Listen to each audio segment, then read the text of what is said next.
Alhamdulillah nahmaduhu wa nasta'inuhu wa nastaghfiruh wa na'udzu billahi min syururi anfusina wa min sayyiati a'malina may yahdihillahu fala mudhillalah wa may yudlil fala hadiyalah. Ashhadu an la ilaha illallah wahdahu la syarikalah wa ashhadu anna Muhammadan abduhu wa rasuluh. Allahumma salli wa sallim wa barik ala nabiyyina Muhammadin wa ala alihi wa ashabihi ajma'in. Amma ba'du fa ya ibadallah usikum wa nafsi bi taqwallah wa ta'atihi la'allakum tuflihun. Qala Allah ta'ala fil Qur'anil Karim, a'udzu billahi minasy syaithanir rajim. Ya ayyuhalladzina amanu taqullaha haqqa tuqatih wa la tamutunna illa wa antum muslimun. Shadaqallahul azim. Ma'asyiral muslimin, sidang Jumat rahimakumullah. Setiap Jumat kita sering disampaikan oleh para khatib seperti yang tadi saya sampaikan, yang saya bacakan, surat Ali Imran ayat 102. Hai orang-orang yang beriman, bertakwalah kamu kepada Allah dengan sebenar-benar takwa. Jangan sampai kamu mati kecuali dalam keadaan tunduk, patuh, taat, berserah diri kepada Allah Subhanahu wa ta'ala. Ketika turun ayat ini, para sahabat mengalami perasaan resah. Para sahabat gelisah. Kita juga sering merasa gelisah, merasa resah. Tapi kegelisahan, keresahan kita itu faktor-faktornya sifatnya duniawi. Khawatir nggak punya uang, khawatir sakit, yang punya jabatan khawatir jabatannya berakhir, yang jadi caleg khawatir tidak terpilih, dan seterusnya. Keresahan-keresahan yang sifatnya duniawi. Para sahabat sesudah turun ayat ini, resahnya kenapa? Resahnya khawatir tidak termasuk haqqa tuqatih. Khawatir tidak termasuk orang yang bertakwa dengan sebenar-benar takwa. Karenanya mereka meningkatkan frekuensi pengabdiannya kepada Allah. Meningkatkan ibadahnya kepada Allah Subhanahu wa ta'ala. Apalagi yang namanya sholat malam. Sholat malam itu betul-betul dilakukan sepertiga malam terakhir.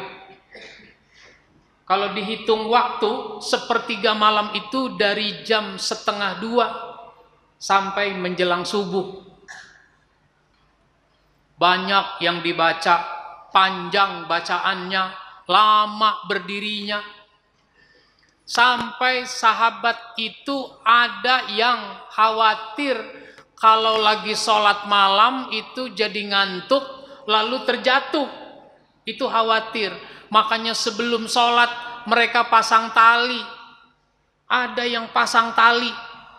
Lalu tali itu diapit di sela-sela ketiaknya. Sehingga dengan begitu nanti seandainya oleng karena ngantuk itu tidak jatuh. Kenapa? Ada tali. Di kanan kirinya ini ada tali. Sampai segitunya. Bahkan karena lamanya berdiri, ada yang sampai telapak kakinya melebar. Seperti orang berjalan setiap hari, nggak pakai sendal, nggak pakai sepatu, lama-lama telapak kakinya melebar sampai segitunya. Kita tidak ada yang berlebihan dalam ibadah. Tapi para sahabat seperti ini dianggap oleh Allah sebagai berlebihan, terlalu memaksakan diri. Maka Allah kemudian menurunkan surat At-Taghabun, surat 64 ayat 14. Fattaqullaha mastata'tum. Maka bertakwalah kamu kepada Allah semampumu. Kalau diterjemahkan semampumu, kita ini suka berpikir minimal. Bahkan kalau perlu, yang wajib masih minta dikurangi. Sholat kalau 5 waktu saya nggak sanggup, kalau 3 saya sanggup. Nggak begitu. Bertakwalah kamu kepada Allah seoptimal mungkin. Lebih enak menerjemahkannya seoptimal mungkin. Karena itu di dalam ayat ini disebutkan ada 3 yang harus kita lakukan kalau kita ingin mengoptimalkan ketakwaan itu. Yang pertama adalah wasma'u, mendengarlah, dengarkanlah. Mau mendengar apa? Mau mendengar ayat-ayat Allah dibacakan, mau mendengar khutbah. Makanya kalau hari Jumat seperti ini, kita jangan sampai menjadi orang yang terlambat datang untuk mendengarkan khutbah. Iza nudiya lis-shalah mi yaumil jum'ah fas'au ila zikrillah. Khutbah itu disebut zikrullah. Apabila kamu dipanggil untuk sholat pada hari Jumat, bersegeralah kepada mengingat Allah. Maksudnya bersegeralah mendengarkan khutbah. Jangan sampai terlambat mendengarkan khutbah. Mau mendengarkan khutbah, mau mendengarkan nasihat-nasihat dari siapapun. Nasihat itu, kalau itu isinya baik, kalau isinya buruk bukan nasihat. Nasihat itu isinya baik. Dari siapapun kita mau dengar, kita mau terima. Bahkan para sahabat tidak menunggu Nabi menyampaikan nasihat melalui khutbah, melalui ceramah. Tapi ada saat sahabat itu datang menemui Nabi, minta nasihat. Maka Nabi memberikan nasihat dan sahabat itu mendengarkan nasihat dari Nabi. Ini namanya wasma'u, mendengarlah. Kita bisa jadi kadang-kadang tidak mau mendengarkan. Khutbah tidak mau didengarkan. Kenapa? Dia tidur ketika khutbah sedang berlangsung. Bagaimana mau takwa? Khutbah tidak mau didengar, nasihat tidak mau didengar. Wasma'u. Yang kedua, di dalam ayat ini disebutkan wa'ati'u. Taatlah, taati apa yang diperintah oleh Allah, yang diperintah oleh Rasul, itu ditaati. Ketentuan-ketentuan dari Allah dan Rasul itu ditaati untuk dilaksanakan. Cuma kepentingan-kepentingan duniawi, hawa nafsu membuat kadang kita tidak mau mentaati apa yang diperintahkan kepada kita. Maka para sahabat berusaha bagaimana bisa mentaati perintah-perintah Allah, ketentuan-ketentuan Allah dan Rasulnya, meskipun berat, taat. Oleh karenanya Nabi mencontohkan bagaimana beliau juga taat kepada Allah. Meskipun perintah Allah itu terasa berat untuk dilaksanakan. Perintah apa itu? Nabi diperintah untuk menikah lagi. Kenapa diperintah menikah lagi jadi terasa berat? Masalahnya Nabi disuruh menikah lagi dengan seorang wanita yang namanya Zainab. Zainab binti Jahsin. Memang kenapa? Kurang muda, kurang cantik? Bukan. Masalahnya Zainab itu jandanya Zaid bin Harisah. Memang kenapa berat menikah dengan jandanya Zaid bin Harisah? Karena Zaid bin Harisah itu anak angkatnya Nabi. Hubungannya sangat baik. Sampai ada sahabat memanggilnya dengan Zaid bin Muhammad. Dilarang sahabat memanggil Zaid bin Muhammad karena Zaid itu bukan anaknya Muhammad. Zaid itu anaknya Harisah. Ud'uhum li'abahihim. Panggillah anak-anak angkat itu dengan bapak-bapak mereka.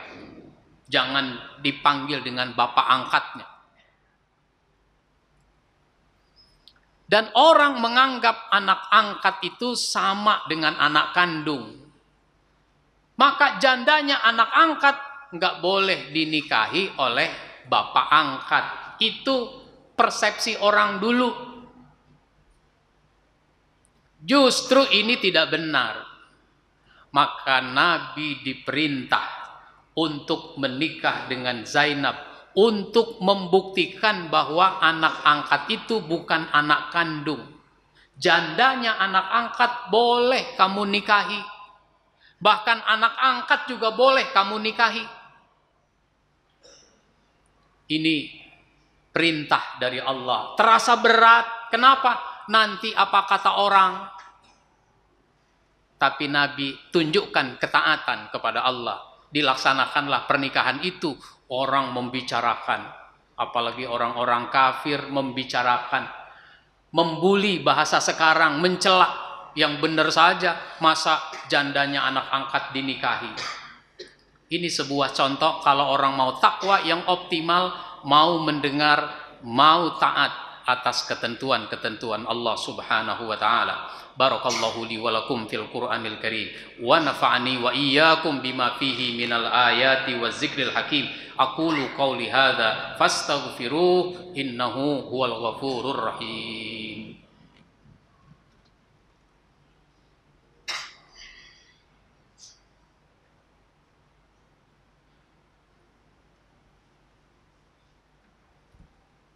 Alhamdulillahilladzi an'amana bi ni'matil iman wal islam. Asyhadu an la ilaha illallah wahdahu la syarikalah wa asyhadu anna Muhammadan abduhu wa rasuluh. Allahumma salli wa sallim wa barik ala nabiyyina Muhammadin wa ala alihi wa ashabihi ajma'in. Amma ba'du fa ya ibadallah usikum wa nafsi bitaqwallah wa ta'atihi la'allakum tuflihun. Qala Allah Ta'ala fil Qur'anil Karim. A'udzu billahi minasy syaithanir rajim. Ya ayyuhalladzina amanu taqullaha haqqa tuqatih wa la tamutunna illa wa antum muslimun. Shadaqallahul azim. Jamaah sidang Jumat rahimakumullah. Yang ketiga di dalam ayat ini, kalau kita mau bertakwa secara optimal, maka Allah Subhanahu wa taala menyebutkan wa anfiqu khairal li anfusikum. Infakkan harta yang baik untuk dirimu. Kalau kita berinfak, sebenarnya kemaslahatannya untuk diri kita sendiri. Citra diri kita jadi baik di hadapan orang lain. Kenapa? Orang menganggap kita sebagai orang yang dermawan. Bukan berarti kita ingin disebut dermawan, tapi citra kita jadi baik dengan kita berinfak. Harta kita meskipun tidak banyak, manfaatnya banyak kalau kita berinfak. Itu untuk kebaikan diri kita juga, selain buat orang lain. Infakkan yang baik. Maka para sahabat mencontohkan pada kita bagaimana mereka berinfak luar biasa. Suatu ketika Umar bin Khattab datang ke rumah Rasul, bawa kantong isinya uang. Ya Rasul, saya mau berinfak. Ini diterima. Diterima. Dibuka kantongnya oleh Nabi, diperhatikan, dihitung, ternyata jumlahnya banyak. Nabi nanya, untuk kamu sama keluarga apa yang disisakan? Untuk kami ada segitu lagi ya Rasul. Rupanya Umar menginfakkan 50% dari uang yang dia punya. Bisa jadi kita nggak pernah menginfakkan 50% dari harta kita. Nggak lama kemudian datang Abu Bakar As-Siddiq. Ya Rasul, saya mau berinfak. Ini diterima. Diterima oleh Nabi kantongnya, dibuka, diperhatikan, dihitung, ternyata jumlahnya jauh lebih banyak dari yang diberikan oleh Umar. Nabi kemudian bertanya, untuk kamu sama keluarga apa yang disisakan? Untuk kami janji Allah dan Rasulnya. Itu artinya apa? Abu Bakar menginfakkan semua uang yang dia punya. Melihat hal itu, mendengar hal itu, Umar menangis. Kenapa Umar menangis? Bisa jadi dia berkata dalam hatinya, perasaan saya ini udah berinfak banyak, ternyata ada yang lebih banyak. Perasaan saya sudah dermawan, ternyata kalau begini jadinya, saya merasa masih pelit. Apa kata Umar? Wahai Abu Bakar, urusan kebaikan tidak ada yang mengalahkan engkau. Itulah yang disebut fastabiqul khairat, berlomba-lomba dalam kebaikan. Ingin selalu yang terbaik, ingin selalu yang banyak. Wa may yuqa syuha nafsihi faulaika humul muflihun. Siapa yang dihindarkan dirinya dari kekikiran, maka dia termasuk orang yang beruntung.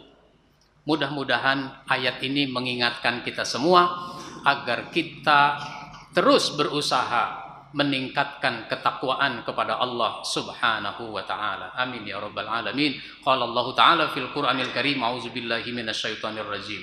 Innallaha wa malaikatahu yusalluna 'alan nabi ya ayyuhalladzina amanu sallu 'alaihi wa sallimu taslima. Allahumma salli 'ala Muhammad wa 'ala ali Muhammad kama sallaita 'ala Ibrahim wa 'ala ali Ibrahim wa barik 'ala Muhammad wa 'ala ali Muhammad kama barakta 'ala Ibrahim wa 'ala ali Ibrahim fil 'alamina innaka Hamidum Majid. Allahumma ighfir lil mu'minina wal mu'minat wal muslimina wal muslimat al ahya'i minhum wal amwat innaka sami'un qaribun mujibu da'wat ya qadiyal hajat. Allahumma ansur man nasaraddin wahzul man khazalal muslimin. Allahumma ansuril islam wal muslimin fi kulli makan wa fi kulli zaman.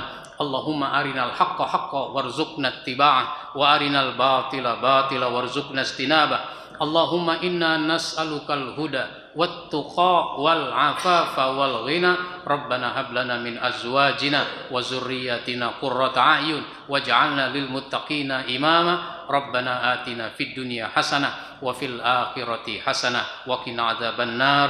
Ibadallah, innallaha ya'muru bil 'adli wal ihsan wa ita'i dzil qurba wa yanha 'anil fahsya'i wal munkari wal baghi ya'izukum la'allakum tadhakkarun wa la dzikrullahi akbar.